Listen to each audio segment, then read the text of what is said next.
دلوقتي ان شاء الله تعالى. بص يا هندسه، احنا عشان نتكلم في الكوانتر اللي انت عايز بقى، عايز تشغله كوانتر او تشغله تايمر. احنا دلوقتي شغال ببروكسيميت سويتش، وممكن تشغله بالانكودر. بس هيبقى فيه شويه تفاصيل في الشغلانه عشان نقدر نقول لك عليهم تقدر تعمل. طيب الاول احنا بنخش هنا من المود. هنا يا كوانتر يا تايمر. اه، تايمر او كوانتر. خلاص هنختار الكوانتر اللي احنا هنشتغل بيه العدد. تمام. دي ال N اللي هو ال N بتاعنا طريقة الإدخال، إن كان بروكسيميتي سويتش أو انكودر أو يعني ليه كذا حاجة، وإحنا برضه هنكلمك فيها في الحتة دي. ماشي. بعد كده هيجيب لك هنا الروتيشن. دي اللي هي لو إحنا قللناها ممكن بواحد، تبقى الواحد بواحد ب20. خلاص كده. هنا ان بي ان وبي ان بي دي بنخليها من جوه من الجهاز. بص كده، ان بي ان وبي ان بي. فين اهو كده شغاله ان بي ان اللي هي ايه معانا. وده لو احنا جبنا كده هيبقى بي ان بي. خلاص كده بي ايه، بي ان بي كده، ان بي ان.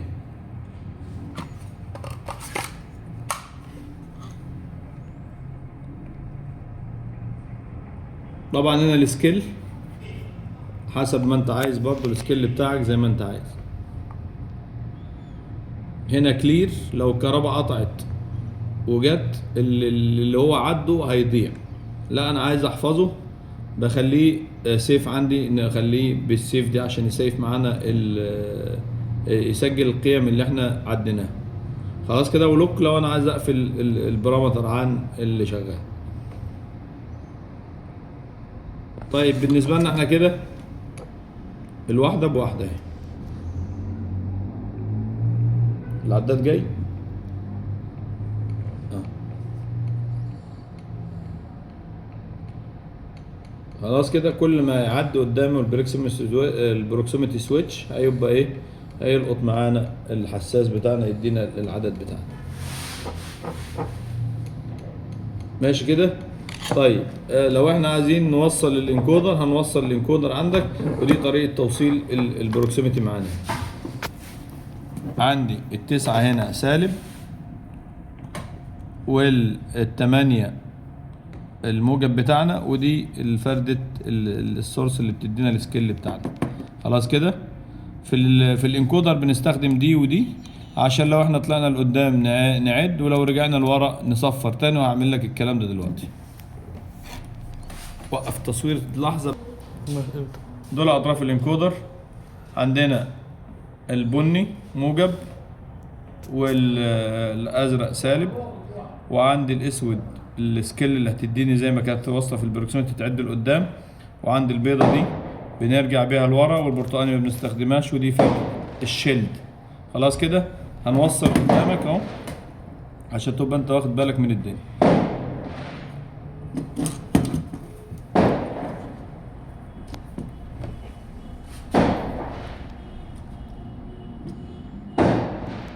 دي الموجب التمانية احنا شغالين.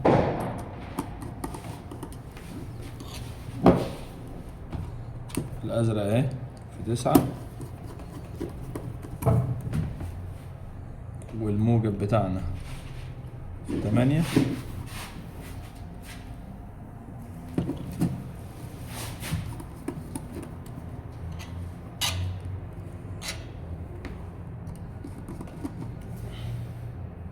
والاسود في 6.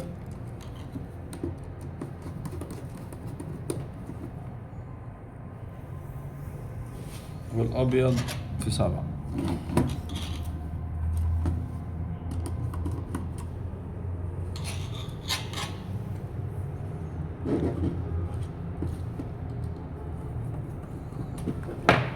تمام. طبعا احنا عشان لو احنا زدنا هنا في السرعه مش هنلاقي السرعه دي متناسبه خالص مع العدد اللي احنا بنعده خالص. يعني احنا مفيش تناسب خالص. هو انا بلف اهو فين على ما بيعد. كل ما بتبطأ السرعه لو انا جبت حاجه اسرع من كده مش هيعد معايا. طيب لازم نخش نغير علشان نقول السرعه دي تبان معانا.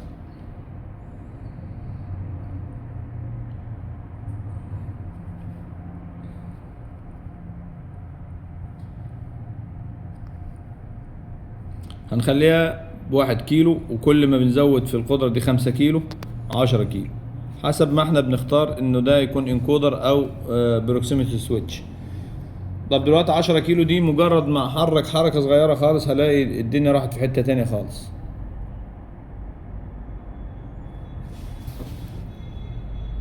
الحركة ما كملتش دورة وجاب 18 لفة.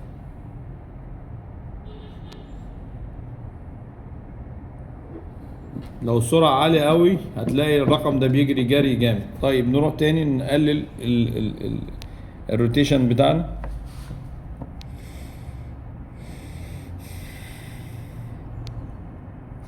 خليها ب1 كيلو.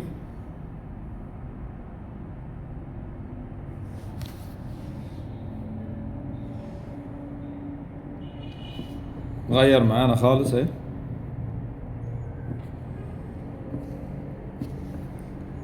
عايزين نقلل السرعة شوية برضو ونخليها الرقم كل ما بيقل معانا.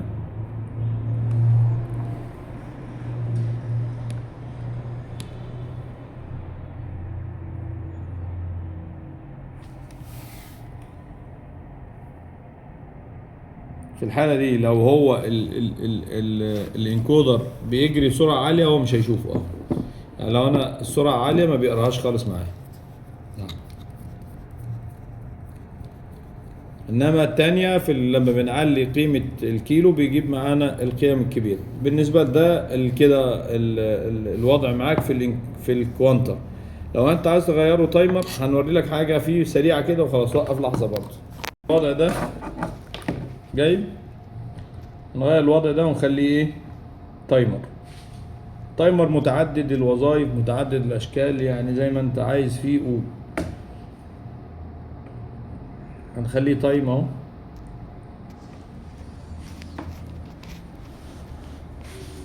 كده على التايمر عندي. لو انا جيت البروكسيميتي سويتش انا عملت بلصة وهو بدأ يعد. خلص عدد ياخد بلصة ويعد. ممكن اخليه واقف. طالما انا واقف اهو ده كده اوف ديلي.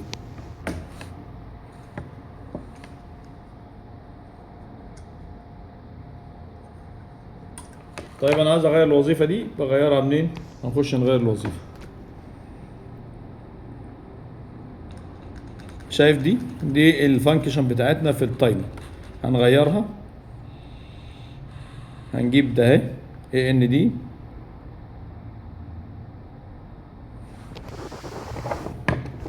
بيعد الاول اهو عكس الوظيفة التانية.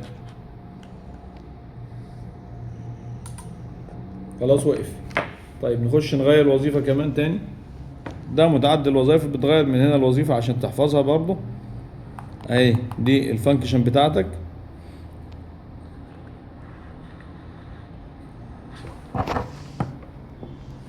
هنا شلت الحساس اهو. كنت الاول بشيل الحساس في الوظيفة اللي قبل دي يقف عدل. دلوقتي انا بمجرد ما اديله اشارة خلاص هو وقف. لازم انا اعمل له هنا ايه؟ ريست.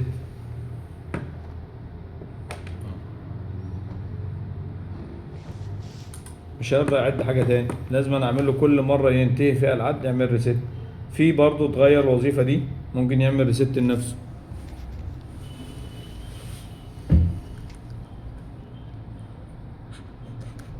دي هتبقى عكس الوظيفة اللي احنا عملناها.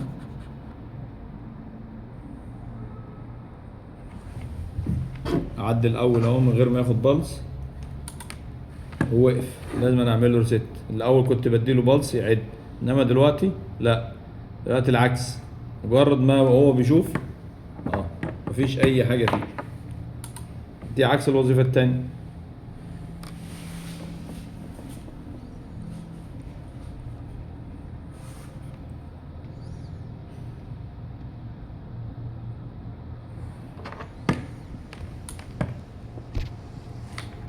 دي بيعد جزء ويعمل كونتاكت، يعد جزء ويعمل كونتاكت اهو. مش هيشتغل انترافل معاك مستمر، مش هيقف اهو. فدي الحته اللي انت فيها دي اللي انا قلت لك عليها ده اهي. تاني ابص عليها عشان نتاكد بس عشان ما تنساش. ده اهي الفانكشن بتاعتك اللي تقدر تغير بيها الوظائف. خلاص كده. يا رب تكون الفكره واضحه. سلام يا كبير.